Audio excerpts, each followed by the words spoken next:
In May of 1888, Senator Henry Blare of New Hampshire proposed legislation to limit secular activities on Sundays within the jurisdiction of the United States federal government. Senator Blare made it clear that the aim of his bill was to preserve the first day of the week as a day of rest and religious observance. The bill was referred to the Senate Committee on Education and Labor, where Blare was chairman.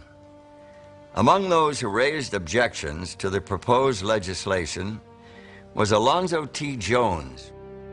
Sir, you may speak of the power of a majority in social and civil matters, but there is no majority, however large, that can invade the territory of a man's religion. Not in this land, not under our Constitution. Mr. Jones, you fail to recognize the right, or more importantly, the responsibility of the state to protect the welfare of the people as a whole. Senator, it seems that you fail to recognize the clear distinction between man's responsibility to the state and his duty toward God. The first, he must render under the force of law. The second, duty to God, must be carried out only under the force of love, and that freely, voluntarily. No law can command love. But the law of the state must protect the people to carry out their duty to God. Our Sunday law is written to ensure the preservation of the Lord's Day for the benefit of the people. An admirable goal, Senator Blare, but completely unnecessary. Our Constitution already recognizes the rights of the people with respect to their religion. Your Sunday law would add nothing to our fundamental freedoms. It would rather add restrictions. I'm afraid, sir, that you are blind to the realities of our age. If men owe a duty to God and do not willingly perform it, they become a corrupting influence in society. This proposed Sunday law would have a corrupting influence by introducing force and coercion into its observance. On the contrary, the intended effect is to enhance the Sabbath. If men do not consent to honor the Lord's Day, if their actions on that day are unrestrained by civil law, excuse me, then they trample on the very rights of those who would honor and observe the day as holy unto the Lord.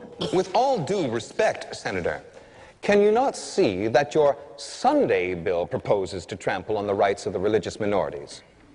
Do you really want to revert to those dark ages where church and state united to force men to violate their conscience and conform to an officially established religion? Now, that is an unworthy comparison, sir. Our Sunday law is for the ultimate benefit of the whole society. Is it not a legitimate function of the state to legislate on behalf of the common good? The common good of which you value so highly is not served by restricting the rights of one man's conscience in order to enlarge the rights of another. It is best served by the freedoms upon which this republic was established. State-sponsored religious coercion defies the clear intent of the Founding Fathers. But this law provides an exemption for those who wish to worship on another day. Jews, Seventh-day Baptists, your Seventh-day Adventists, for example, who observe Saturday as the Sabbath. So where's the problem? The problem is... Why, just this morning, a Mrs. Batum of the Women's Christian Temperance Union addressed this committee in support of such an exemption. She has conferred with representatives of 9 different groups who observe Saturday rather than Sunday, and you know how many of those approved the exemption? All of them. Every single one. Senator, I have great respect for the temperance principles promoted by Mrs. Batum's organization, but she does not speak for my denomination on the question of exemptions.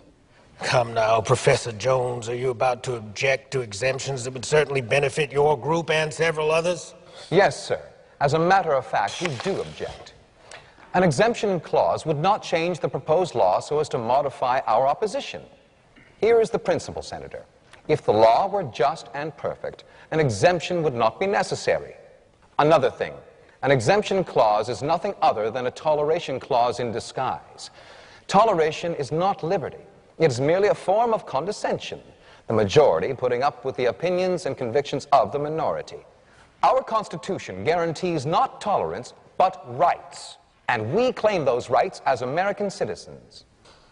Mr. Jones, without yielding the point, let me move to another question. How would you react if we were to rewrite this bill as a Saturday law, with Saturday as the Sabbath, not Sunday at all? I suppose you would take a very different position. To the contrary, Senator. All laws that attempt to force the conscience are manifestly unchristian and unconstitutional by their very nature.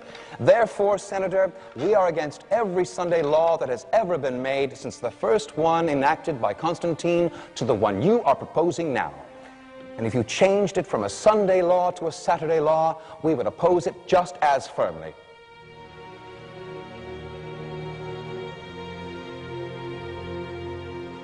Senator Blaire's bill never made it out of committee, but there were already plenty of other Sunday laws, which are commonly called blue laws. In fact, in America today, 49 of the 50 states have laws protecting Sunday.